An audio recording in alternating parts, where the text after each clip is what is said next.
Namaste, and welcome back to Typical Monk.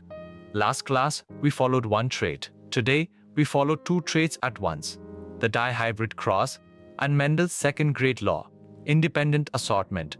And we will drill it the neat way too, one idea at a time. Here is today's path, 5 stops. First, setting up the dihybrid cross. Second, why F1 makes 4 kinds of gametes. Third, the 9:3 to 3:1 ratio.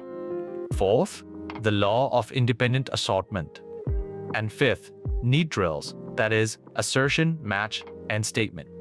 First, let's set up the cross. Now watch 2 traits at once, seed shape, that is round R or wrinkle R, and seed color, that is yellow eye or green eye.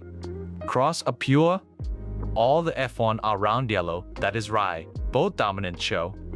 The real question, what happens in F2 when we self-pollinate F1?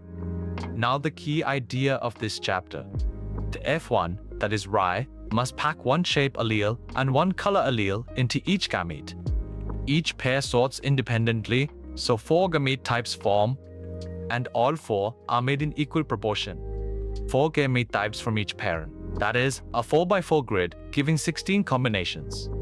Now, let's read the F2 result from this grid. Fill the 16 boxes, 4 gamete types from each F1 parent. The phenotypes come out 9:3 to 3:1. The signature dihybrid ratio. 2 new combinations also appear, round green and wrinkled yellow, the recombinants. And inside this, each single trait alone still shows the 3:1 ratio. Now Mendel's second law. The law, during gamete formation, the alleles of one gene sort independently of another gene's alleles. That is why the shape allele does not care which color allele it travels with. It holds only for genes on different chromosomes. Linked genes are the exception, and they come in the next class. Now, how do we prove it?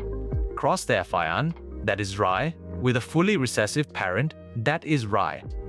The offspring appeared in a 1:1 to 1:1 ratio, all 4 phenotypes equally. Equal numbers prove the 4 gamete types were made equally, so the assortment is independent. Now, the high-yield pointers, the facts that NEET turns into questions. 1. The dihybrid F2 phenotype ratio, 9:3 to 3:1, memorize it cold. 2.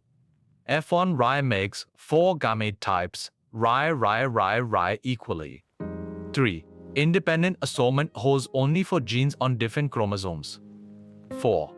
The dihybrid test cross ratio, 1:1 to 1:1. 5.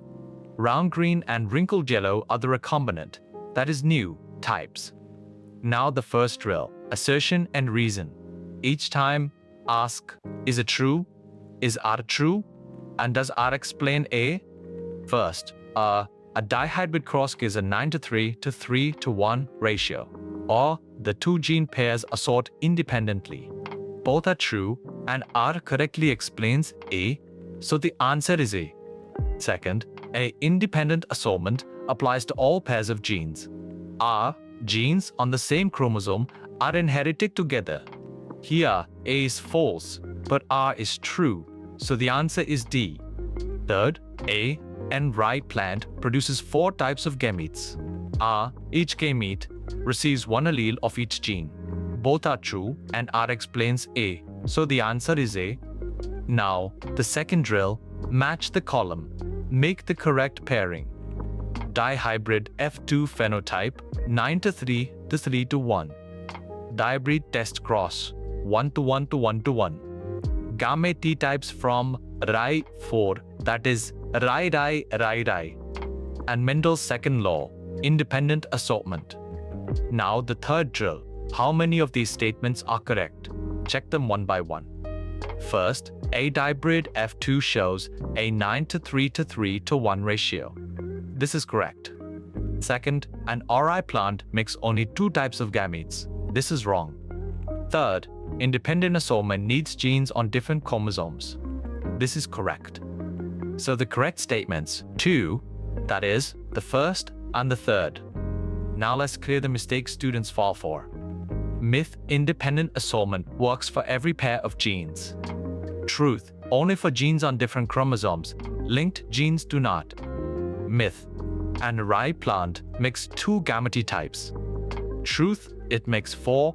Rye, rye, rye. Now test yourself. Answer each one before it is revealed. Answer first. That is how you build strong NEET recall. Question 1. The dihybrid F2 phenotype ratio. Answer: 9:3 to 3:1. Question 2. How many gamete types from rye? 4. Question 3. Mendel's second law, independent assortment. Question 4. The dihybrid test cross ratio. 1:1 to 1:1. Question 5.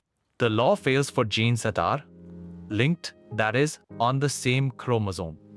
Let's gather it all in one breath. The dihybrid cross follows 2 traits. The F1, that is rye, is round yellow. F1 makes 4 gametes. Rye equally. The F2 phenotype ratio, 9:3 to 3:1. Independent assortment.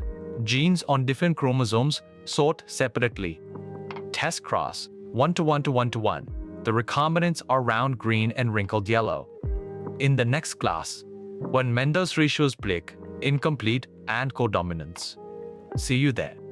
You have completed both of Mendel's laws, and there is them the NEET way. Be proud. One idea at a time, with a calm mind, and you will crack NEET. This is typical monk. Every class, always free.